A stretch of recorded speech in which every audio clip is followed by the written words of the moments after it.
Hello good morning everyone from Taplejung. So हिजो आएर राति चाहिँ सानो फेदीमा बसेको थियौँ अनि चाहिँ बिहानको 2:30 बजिसक्यो। उठेर यहाँको भ्यू बाहिर हेर्दा चाहिँ यस्तो छ। हामी चाहिँ उठेर रेडी भएर अब चाहिँ मन्दिर जानको लागि रेडी। सो गाइस रातिको 2 बज्यो उठेर हामी हिँड्दैछौँ।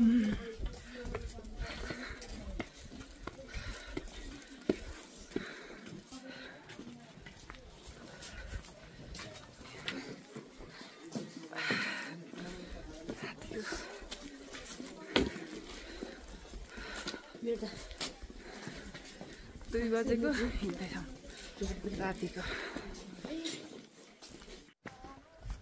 यसरी हिँड्दैछौँ हामी त अँध्यारोमा मान्छेहरू टर्च बालेर। लगायत रातिको 3 बजेछ। हामी चाहिँ आधीभन्दा अलिक बढी आइसक्यौँ। यहाँबाट त्यो कहाँको बजार पो देखियो यस्तो छ। अन्धकारमा हिँडिरहेछौँ गाइस। यो परेर यस्तो हामी चाहिँ अलमोस्ट पुग्न आँट्यौँ। अब गेटमा पुग्यौँ नि, गेटमा पुग्यौँ।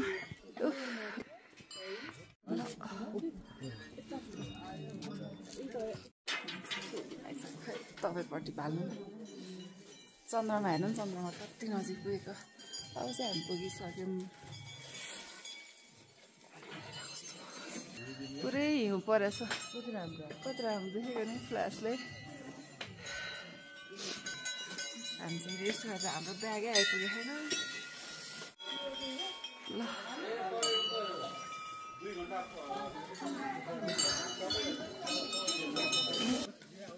हाम्रो ब्याग घुरिरहेछौँ। सो 5 बजेछ अहिले चाहिँ ठ्याक्कै 5 बजे चाहिँ हामी चाहिँ माथि आइसक्यौँ। अनि यहाँको चाहिँ क्लाइमेट यस्तो छ है, म देखाउँछु। पुरै हिउँ दिदी चाहिँ हिउँमा फोटो खिच्ने भनेर यहाँनिर जाँदै हुनुहुन्छ।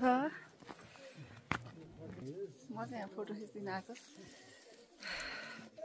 यस्तो गाह्रो भएको थियो अहिले चाहिँ। यस्तो आनन्द भइरहेछ, आनन्द। 5 बजे चाहिँ हामी ब्याग कुरिरहेको। हाम्रो चाहिँ ब्याग ल्याउने भाइ थियो। पुरै हिउँ परेछ, यस्तो हेर्न सक्नुहुन्छ।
कति 1.5 घन्टा कुरेको यो हातखुट्टा चाहिँ जाम भइसक्यो।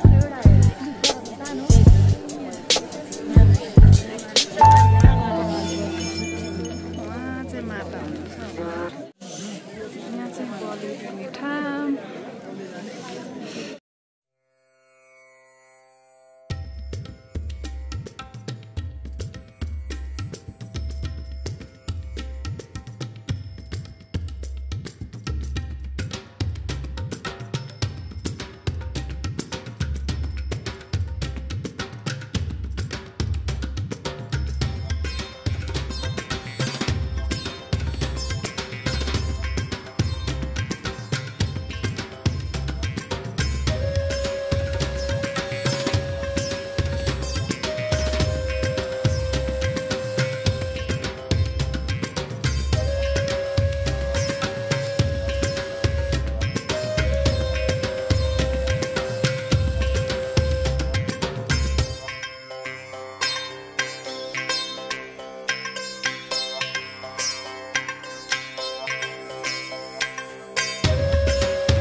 निस्किउँलाको भिडभाड एकदम धेरै थियो।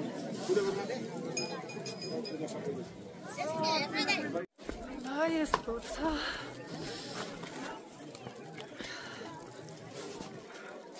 यो पुरै पग्लिरहेछ। यस्तो भिड छ। हामी चाहिँ दर्शन गरेर आइसक्यौँ।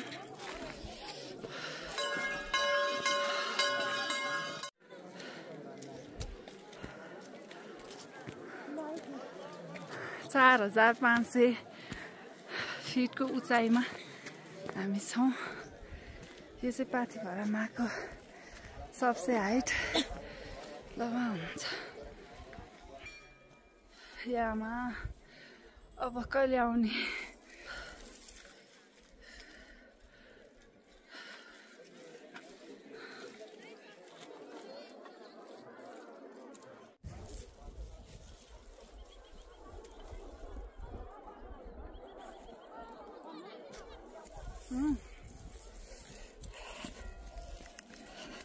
अब चाहिँ हामी निस्क्यौँ। लास्टै चिसो भयो, पुरै हिउँ पग्लिरहेछ।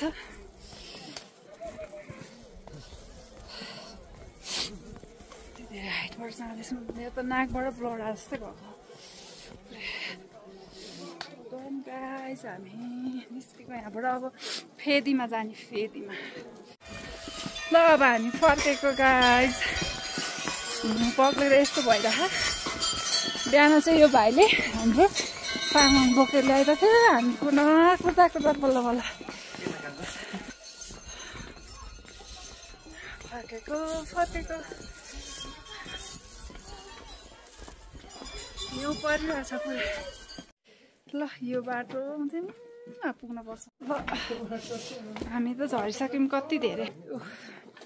आउँदै हुनुहुन्छ। ओह्रालो त केही मतलबै भएन मलाई त। हामी यहाँबाट त्यो फेदीमा त्यो तलको ब्लूवालामा यसमा पुग्ने हो कि अब हिँड्दै हिँड्दै।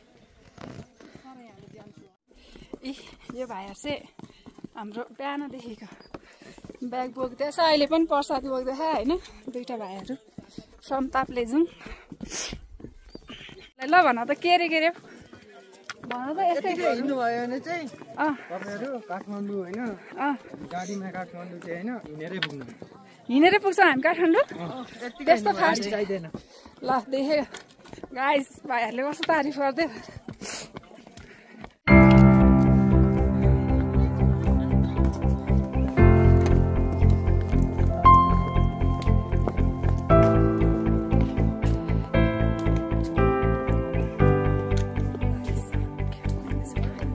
फर्केर आउँदाखेरि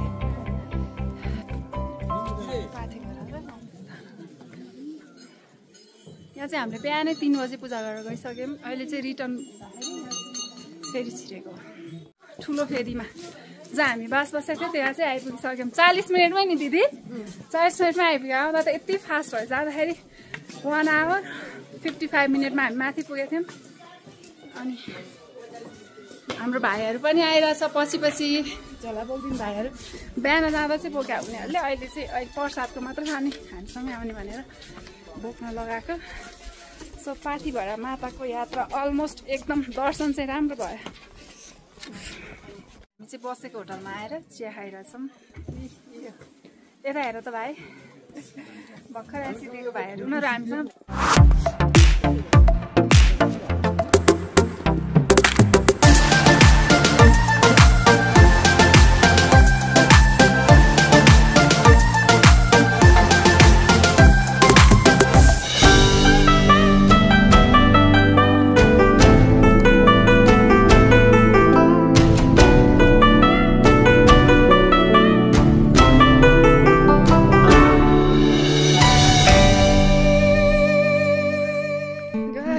सक्नुहुन्छ के अरे लाली ग्रासको पुरै हामी बगैँचामा छौँ अहिले।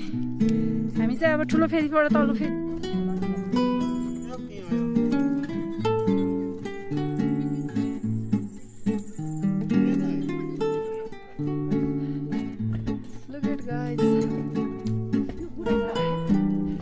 गुराँस होइन अरे नि त।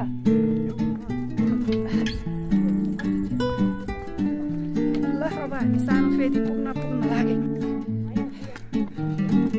हिँड्दैछौँ लौरो टेकेर दिदी आउँदै हुनुहुन्छ पछाडि सो रमाइलो भयो आउँदाखेरि त फिलै भएन जाँदाखेरि चाहिँ राति 2 बजे गएको त्यही भएर अलि अप्ठ्यारो हुन्छ नि त अँध्यारोमा थाहा नै पाएन अनि हिजो आउँदा पनि एकदम धेरै हेभी पानी परेको थियो हामी चाहिँ प्लास्टिक ओढेर राख्यौँ अहिले चाहिँ मौसम पनि एकदम ठिक छ दर्शन पनि एकदम राम्रो भयो